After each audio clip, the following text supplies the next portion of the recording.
बच्चों good morning. आज मैं आपको एक्सरसाइज 7.6 का एक सवाल है। हो सकता है आपके किताब में कोई और एक्सरसाइज हो, लेकिन फ़िलहाल जो मेरे पास बुक है इसमें एक्सरसाइज 7.6 इसका सवाल है, निम्नलिखित के गुणनखंड कीजिए। अब ये गुणनखंड हम कैसे करेंगे इसी के बारे में हम चर्चा करेंगे। देखिए, क्वेश्चन लिखा हुआ है 2x² प्लस 11x प्लस 14, यानी कि 2x² प्लस 11x प्लस 14। तो इस तरह का गुणनखंड जब होगा तो इसके लिए हमें एक नियम पता होना चाहिए। तो पहले उस नियम पे हम चर्चा करेंगे, उस नियम को अच्छे से समझेंगे, फिर ये सवाल लगाएंगे। ठीक है। अब वो नियम क्या है देखिए। सबसे पहले वो रूल हमें समझना है, और उस रूल का नाम है बीच वाले पद को तोड़ने का नियम। ये है रूल का नाम, बीच वाले पद को तोड़ने का नियम। अगर ये नियम आपको नहीं पता रहेगा तो आप सवाल नहीं लगा पाएंगे। तो ये नियम है क्या? अब बीच वाले पद को तोड़ने का नियम मतलब कि बीच वाला पद, ये देखिए, ये जो व्यंजक लिखा हुआ है इसमें 2x² प्लस 11x प्लस 14, तो बीच में कौन सा पद है? 3 पद हैं इसमें, बीच में 11x लिखा हुआ है। तो इसी को तोड़ने का नियम मैं बताने जा रहा हूँ। तो देखिए, बीच वाले पद को हम इस प्रकार, बीच वाले पद को हम दो पदों में, बीच वाले पद को हम दो पदों के रूप में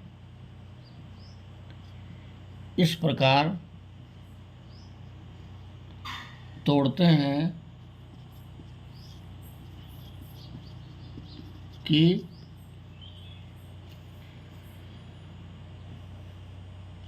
दोनों पदों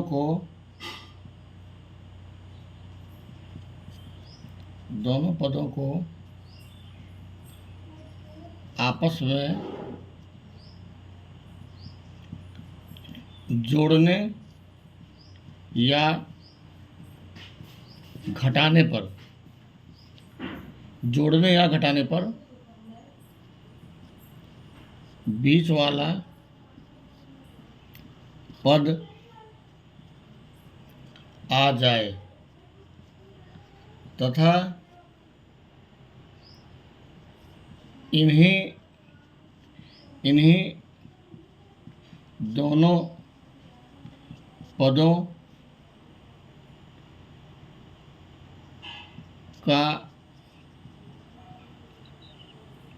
पदों का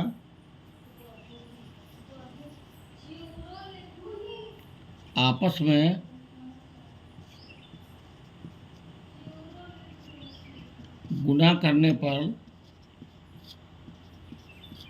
गुणा करने पर गुणनफल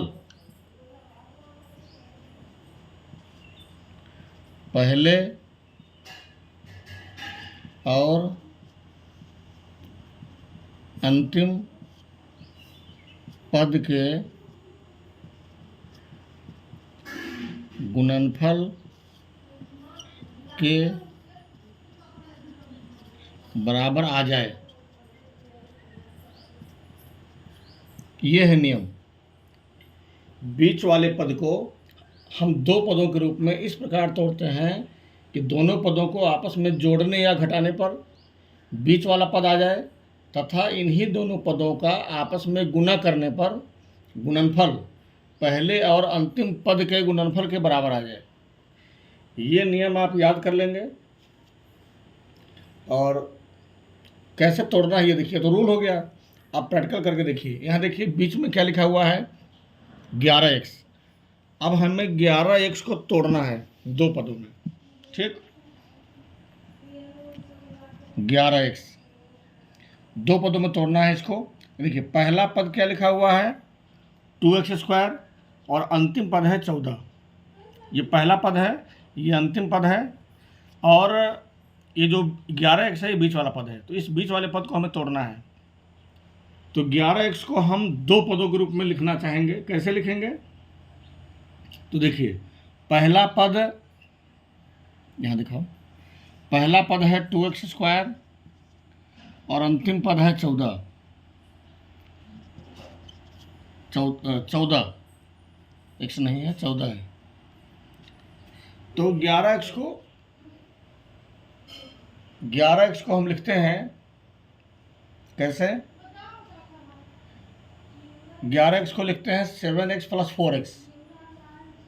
क्या लिखते हैं? 7x + 4x। तो देखिए 7x + 4x। तो अगर इसको हम जोड़ते हैं, तो ये हो जाएगा 11x। तो और अगर इसको आपस में गुना करते हैं, देखिए दोनों को जोड़ेंगे तो क्या हो जाएगा 11x, और इन दोनों का आपस में अगर गुना करते हैं तो क्या हो जाएगा 7x × 4x, 7 चौक 28x²। तो जोड़ने पर आ गया बीच वाला पद। तो या तो जोड़ने पर आए या घटाने पर आए। आयुषी जोड़ने पर आना चाहिए या घटाने पर। तो 7x और 4x को जोड़ देंगे तो 11x हो गया। देखो बाहर कोई है, 11x हो गया। और दोनों को अगर आपस में गुना करेंगे तो 7 चौक 28x² हो गया। तो ये दोनों शर्त पूरा हो रहा है। और ये जो गुणनफल आएगा किसके बराबर आएगा? पहले और अंतिम पद के गुणनफल के बराबर। तो पहला पद और अंतिम पद में जब गुना करेंगे तो चलो तो ना 28x², ये हो गया, है ना, पहले और अंतिम पद के गुणनफल के बराबर। तो जो गुणनफल आएगा बीच वाले पद के दोनों पदों का, वो बराबर किसके आना चाहिए? पहले और अंतिम पद के गुणनफल के बराबर। तो वो भी हो गया। और जोड़ने पर 11x आ रहा है। दोनों पदों को आपस में जोड़ दिए, 11x हो गया। तो या तो जोड़ने पर आए या घटाने पर आए, दोनों ऑप्शन है। तो ये रूल है। इस रूल को अगर आप अच्छे से अपने दिमाग में उतार लेंगे तो आपका इस टाइप का जो भी सवाल होगा आराम से लगाते चले जाएंगे। केवल किसी किसी सवाल में आपको प्रॉब्लम क्या होगी कि किसी में कॉमन लेना पड़ेगा। इस तरह सवाल रहेगा तो तीनों में से कॉमन किसी सवाल में लेना पड़ सकता है। तो वो आपको ध्यान रखना पड़ेगा। और आगे हम आपको बताते हैं, कॉमन वाला सवाल भी बताएंगे। और पहले तो इसको सॉल्व करते हैं जो अभी मैंने लिखा है सवाल।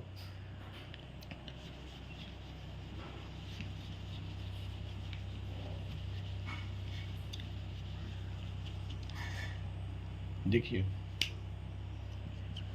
2x², इसको हमने तोड़ा था अभी 7x + 4x के रूप में +14। अब क्या करना है? इन दोनों में कॉमन लेना है। ये 7th में आप पढ़ चुके हैं कॉमन कैसे लेते हैं। कॉमन का मतलब होता है 2 और 7 लिखा हुआ है तो जो संख्या रहता है,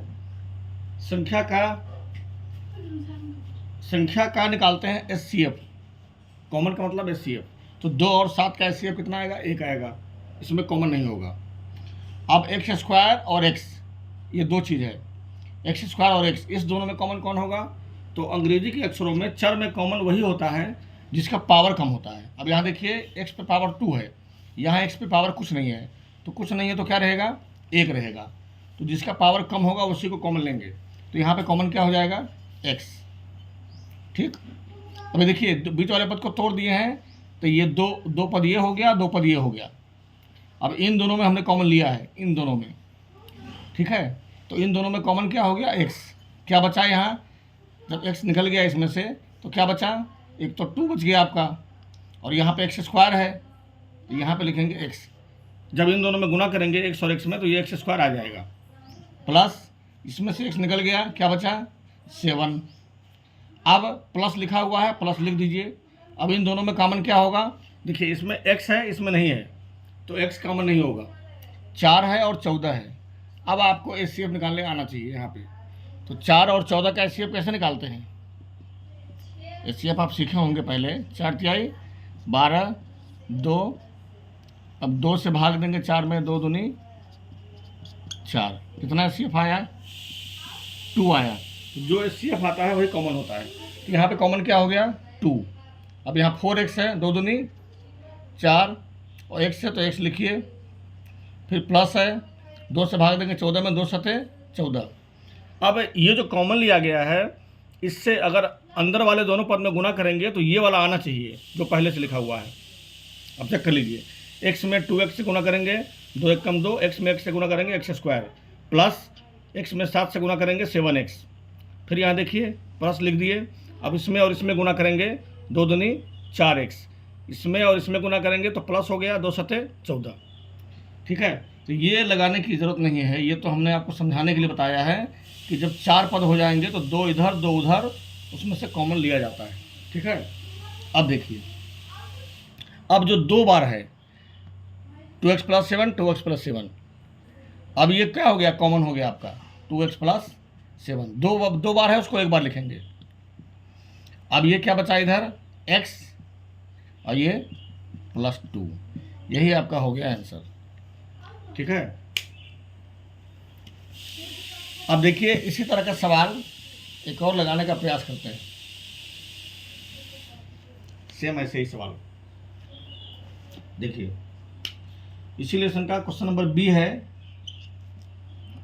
4x स्क्वायर, ठीक से खड़ा हो जाओ, 4x square plus 5x plus 1। अब इसको लगाने का प्रयास करिए। इसमें भी हमें बीच वाले पद को तोड़ना है। ठीक, तो बीच वाले पद को हमें तोड़ना है। बीच में लिखा हुआ है 5x, तो इसको हम लिख सकते हैं क्या? 4x plus x। दोनों को हम जोड़ देंगे तो क्या हो जाएगा? 5x। और अगर हम इन दोनों का आपस में गुना करेंगे तो क्या हो जाएगा? 4x square. ये किसके बराबर आना चाहिए? पहला पद यहाँ दिखाइए, यहाँ दिखाइए, पहला पद 4x स्क्वायर और अंतिम पद 1, दोनों में गुना करेंगे 4x स्क्वायर आ जाएगा। तो दोनों शर्तें पूरी हो रही हैं। जोड़ने पर बीच वाला पद आ रहा है और गुना करने पर पहले और अंतिम पद के गुणनफल के बराबर आ रहा है। तो ये सही है आपका। इसको हम लिख सकते हैं क्या? 4x plus x। अगर ये दोनों शर्त पूरा होगा वही लिखेंगे, अन्यथा और कोई लिखा नहीं जाएगा। अब यहाँ देखिए 4x स्क्वायर प्लस, अब इस 5x के जगह पे हमें क्या लिखना है? 4x plus x, 4x plus x plus 1। अब देखिए इसमें 4 है, इसमें 4 है, 4 और 4 का कॉमन क्या होगा? 4 होगा, यानी कि मासा। और यहाँ x स्क्वायर है, यहाँ x है, इन दोनों में कॉमन कौन होगा? जिसका पावर कम होगा। यहाँ क्या बचा? x बच गया, यहाँ स्क्वायर है तो प्लस 4x में से 4x निकल चुका है पूरा, तो यहाँ क्या लिखेंगे? 1। 1 क्यों लिखेंगे? क्योंकि 4x में 1 से गुना करेंगे तभी 4x आएगा।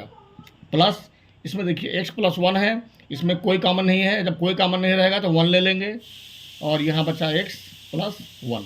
अब जो चीज़ यहाँ रहेगा वही यहाँ रहेगा, ये ध्यान रखिएगा। अगर दोनों सेम नहीं आ रहा है तो समझ लीजिए आपका सवाल गलत हो रहा है। अब ये 2 बार है, कॉमन दोनों का हो जाएगा x प्लस 1, और ये आपका हो गया 4x प्लस 1, ये 4x प्लस 1, ये आपका हो गया आंसर। तो इस तरीके से है। अब एक सवाल हम लेते हैं ऐसा जिसमें कॉमन लेना पड़े, ये तो आप समझ गए होंगे। अब कॉमन लेने वाला सवाल देख लीजिए। एक सवाल हम बता रहे हैं आपको कॉमन लेने वाला, देखिए 4y स्क्वायर प्लस 24y और प्लस 20।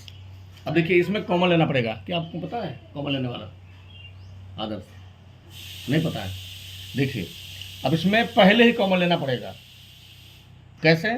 देखिए यहाँ लिखा हुआ है 4y square plus 24y plus 20, तो y तो कॉमन है नहीं, तीनों में नहीं है। 4 है, 24 है, 20 है, इसमें कॉमन है। ठीक है, तो 4, 24, 20 का मासा निकालेंगे। 4 से 24 में भाग देंगे, 4 छके 24, 4 और 24 का मासा क्या आया? 4 आया। अब 4 से तीसरी संख्या है 20, 4 पंचे 20। कितना आया है CF 4, तो यही 4 आपका कॉमन हो जाएगा। ठीक है, अब बचा क्या 4 निकाल दिया तो यहाँ क्या बचा y² प्लस यहाँ क्या बचा 4 छक्के 24 6y और प्लस 4 पंचे 20, ये आपका हो गया। अब ये 4 कॉमन निकल गया। अब आपको क्या करना है कि 4 तो कॉमन रहेगा ही, अब ये बीच वाले पद को हमें तोड़ना है। बीच में क्या लिखा हुआ है 6y, 6y को हम लिख सकते हैं 5y plus y, 5y plus y। अब 5 और केवल y लिखा है, उसका मतलब होता है 1y, तो 5 और 1 6y हो गया। और अगर दोनों को गुना करेंगे तो 5y² आएगा। यहाँ देखिए पहला पद y², अंतिम पद 5, दोनों में गुना करेंगे तो 5y² आ जाएगा। दोनों शर्तें हमारी पूरी हो रही हैं। इसको 6y की जगह पे हमने लिख दिया 5y प्लस y और प्लस 5 ये है, उसको उतार लीजिए 4। अब ये दोनों में कॉमन क्या हो जाएगा 5, और यहाँ कुछ नहीं है तो संख्या कोई कॉमन नहीं होगा। यहाँ y² है, यहाँ y है, y कॉमन हो जाएगा जिसका पावर कम है। अब यहाँ बचा क्या, यहाँ y बच गया, प्लस यहाँ क्या बचा 5, प्लस इसमें कोई कॉमन नहीं है तो 1 लेंगे, क्या बचा y प्लस यहाँ क्या बचा 5।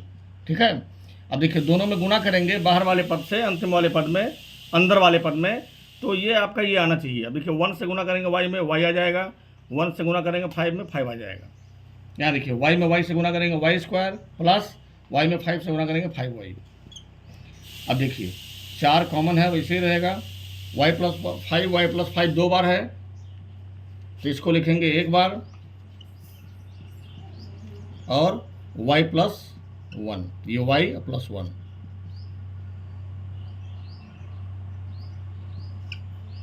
ये हो गया आपका आंसर। तो इस तरह से कॉमन वाले सवाल भी रहेंगे और बिना कॉमन का भी सवाल रहेगा। तो इस तरीके से आपको लगाना है, और 2 ही टाइप के इसमें सवाल है, और कोशिश करिए लगाने का। अगर कोई सवाल नहीं लगता है तो फिर आपकी मदद की जाएगी, आप बताइएगा जैसा होगा। ओके।